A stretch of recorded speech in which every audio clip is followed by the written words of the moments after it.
Welcome, Josh. I saw a little bit of, you won some sort of prize or acknowledgement for Harbour. Yeah, we were recently named as one of the fintech startups to watch. Fantastic. Great, great. So glad you could come tonight. I was wondering if you could tell me a little bit about what you guys do at Harbour. Sure. At Harbour, we tokenize or digitize traditional private securities. So think an LP interest in a fund, share in a private company, share in a private REIT. And the idea is that when you digitize these, when you take these private securities that today exist only on paper and you put them in a digital format, you can unlock liquidity. You can remove all these barriers to trade. And so Harbour is a platform plus a protocol. We're a software platform to onboard, vet the investors, raise the capital, and syndicate more widely.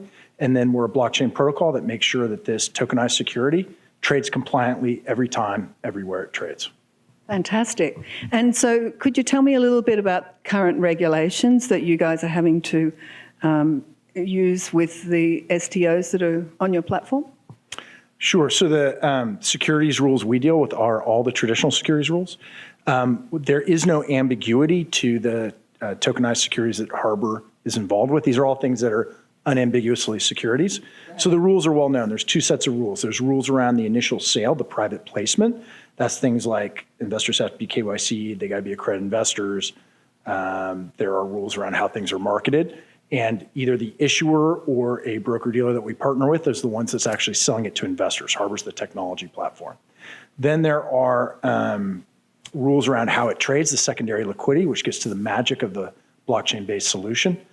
You can think of Harbour there as an automated transfer agent, and we enforce all these complex rules. There's both securities laws, sort of Reg D, Reg S, rules around how it trades. There's tax rules. There's different rules by jurisdictions. And all of them really get down to the who, what, and where. Rules around who the buyer and seller can be, rules around what the capitalization table or what the trade can look like, and rules about where it can trade. And that's what Harbour enforces, are these well-known securities rules, all centered around the who, the what, and the where. Right. And just one last question. What do you think are the biggest hurdles at the moment for STOs, whether regulations or just practical stuff? Inertia. Oh, okay. No, seriously, the old way of doing things. It's the same thing. What was the inhibition to using email over snail mail? Everybody's used to paper. And in fact, emails caught on, but it took a long time before we did away with faxes. I still deal with people today, and they hand me a business card. It's got a phone number and a fax number, which amazes me. So it's going to be a long adoption curve, and we're in the early days.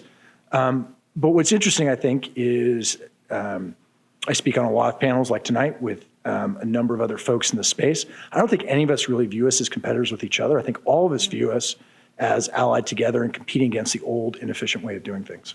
And building a new foundation, really, for this domain, don't you think? Yes, I think that As a part of the pioneers building that. That's correct. And when pioneers moved out together, settled in a new area, they all settled near each other for mutual support and aid because nobody can make it on their own. And no, you don't have to like fight or have wars or like competitive battles because when you're building an ecosystem, you have to work together, right?